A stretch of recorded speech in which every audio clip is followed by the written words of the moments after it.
Nigeria is known to have the highest number of unicorns in Africa, a unicorn being a tech startup with up to $1 billion in value. But that has been a while. What exactly is happening in that sector now? What's the future looking like? And what should be the role of government in spurring innovation and investment in Nigeria? Oyinsan is a managing partner at OUI Capital. He joins us now for a quick chat. It's good to have you with us, Olu. Very good to have you. Happy to be here. Yeah. So let's talk about Nigeria's digital economy. It said that a lot has happened there. So can you talk about some notable developments and what has shaped this terrain so far? As you and I probably know, what we have as the tech ecosystem that we have now that we're all happy about and celebrate wasn't probably the case 10 years ago. Yeah. Right? What's happened is a lot of young people have decided to put their talents into entrepreneurship and pave a prosperous future for themselves, right? Also, while doing that, we got to employ a lot of people, create a lot of inflow in terms of capital for the country, right? And just increase the country's image overall. And so that's happened for a while now. And I think what's most recent is that a lot of these startups built by entrepreneurs are beginning to more and more affect the everyday life of Nigerians, right? I'm sure if we look around here, there would be someone who's a startup customer here, who is startup, either a fintech app somewhere has made life easier for you, either to make a payment or to find an apartment, just to do those productive things in the economy. And so that's the effect we're seeing now. And this year, you see that there's a global slowdown, right? Which is usually the test of resilience for economies and ecosystems around the world. Yeah. And I would say we're not doing too badly. Okay. All right, so but some would say, looking at the Nigerian ecosystem, is that a lot of people are borrowing the model from San Francisco, Silicon Valley, Correct. try to apply it to Nigeria. And that is not almost appropriate because Nigeria is Nigeria. And we have our own uniqueness to ourselves. We have our own individual problems. And you look at that, and some will say that is the reason why it's all flash and razzmatazz as against having startups that actually cater to Nigerians' problems. Yeah, I do understand, right, when people from the outside might just look at it as razzmatazz. But I'll tell you, a lot of problems have been solved by entrepreneurs, right? As I said again, just to give you an example, I was part of an investment fund. I invested in a company called Paystack years ago. And for about a few hours, Paystack and another fintech app were down. People couldn't book Ubers. People couldn't pay for COVID tests, right, to travel into the country. There was a breakdown, right? This tells you how systemic some of these companies built by these young people have become to the fabric of society.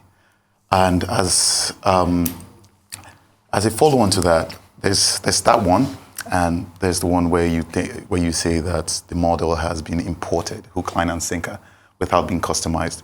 So what happens is that every ecosystem develops at their own pace, but it usually starts from a template, right? Before Silicon Valley, razzmatazz, as you call it, in Nigeria, that model had worked in many countries, right? In the US, China, Israel, in the UK, in Germany. And what you find out that happens is that entrepreneurship, as it's known, starts off Silicon Valley style, and then as it develops, you see that ecosystems start to customize these to how it fits them, right? And so I would tell you, it's quite different for someone who invests across geographies, especially across countries. Our fund today has investments in about 8 or 9 African countries, including Egypt, Senegal, Francophone, right? And so I would say that every country evolves, and what we practice in Nigeria as startup or tech entrepreneurship is now a little different from what you find in the US. But the truth is, that's the model, right, that has been successful for some of the companies you use today. And we still continue to develop and grow. So, Just okay, go ahead. Just Go ahead. chip in there. As a follow-up, the reason why I asked that particular question is, analysts will say that this is just almost sector-specific because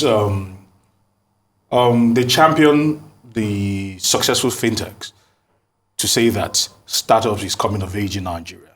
And we just have a handful of fintechs that have actually done well. You mentioned Paystack, Correct. of course, Flutterwave, and some others that have actually done well. But not focusing on the fact that there have been a lot of exits here in Nigeria. We don't want to mention names, but the last I checked, as of last week, we had 3-4 companies that have actually left, what they call it, left Nigeria completely because they say they cannot operate under the confines of our legislation, the ecosystem is not right for them for growth. And we've seen this happen time and time again.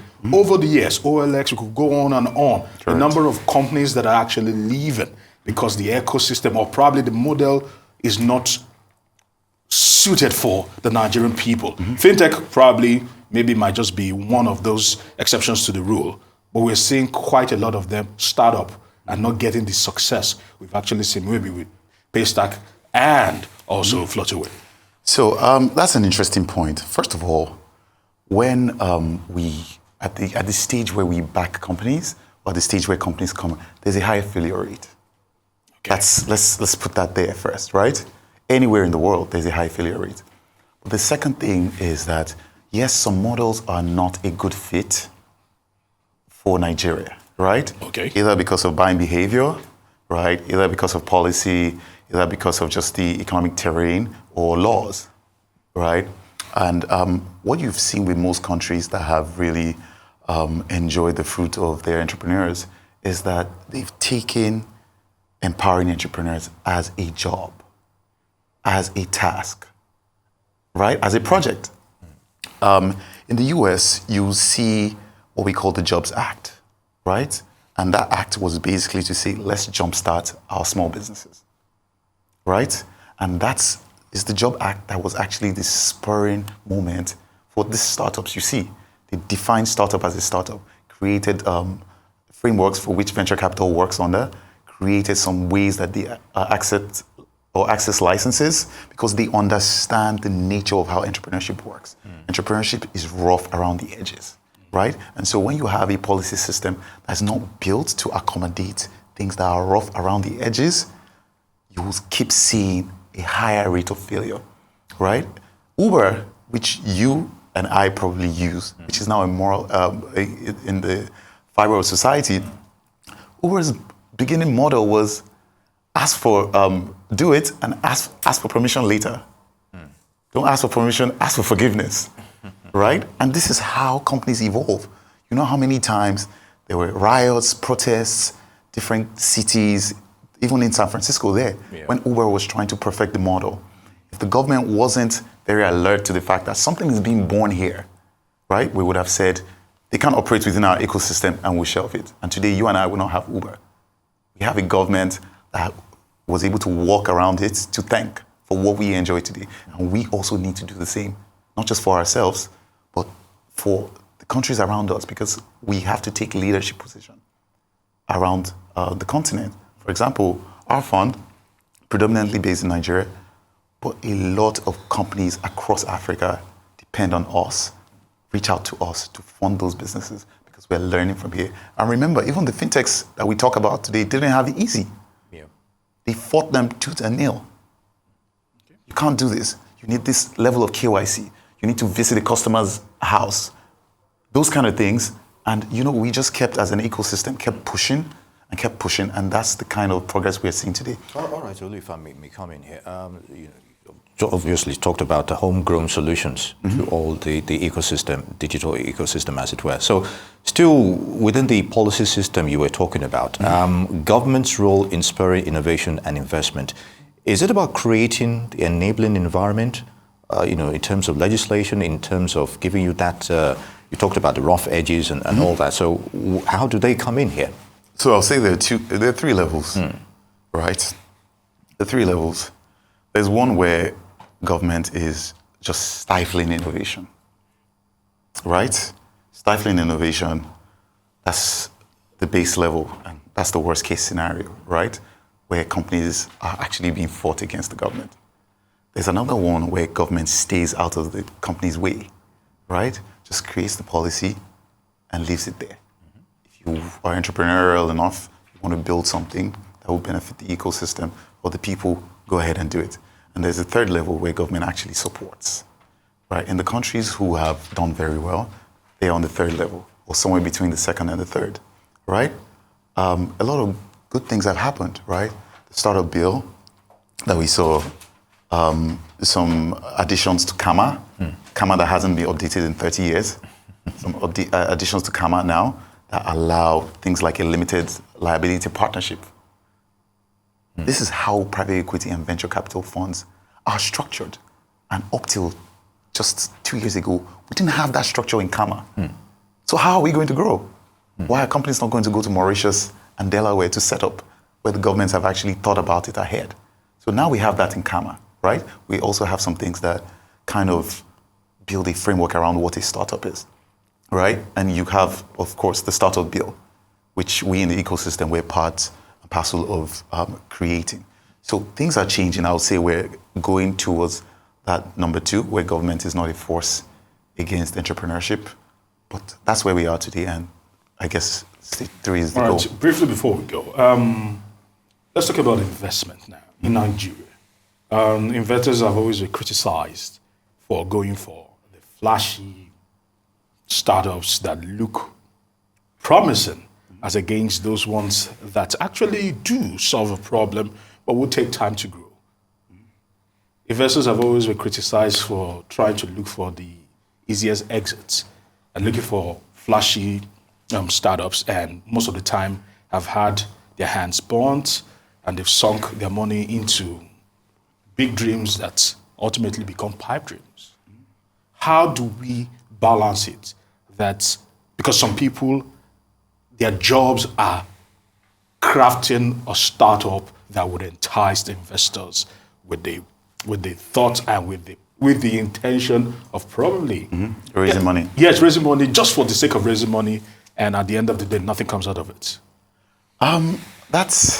It's a very good question, and I think what you stated is a human element, right? Investors are human beings. In every sector, people play to the gallery, right? People pretend to be what they're not to become leaders, right? People pretend to be what they're not to get spouses. People pretend to be what they're not to get investments. It's a human problem. What happens is that as an ecosystem matures, the quality of investors mature, and you start to be able to separate. But it still doesn't mean people are not going to lose their money having a human problem following flashy things. But those same things, those same investors, some of them have invested in companies that have actually changed how we live.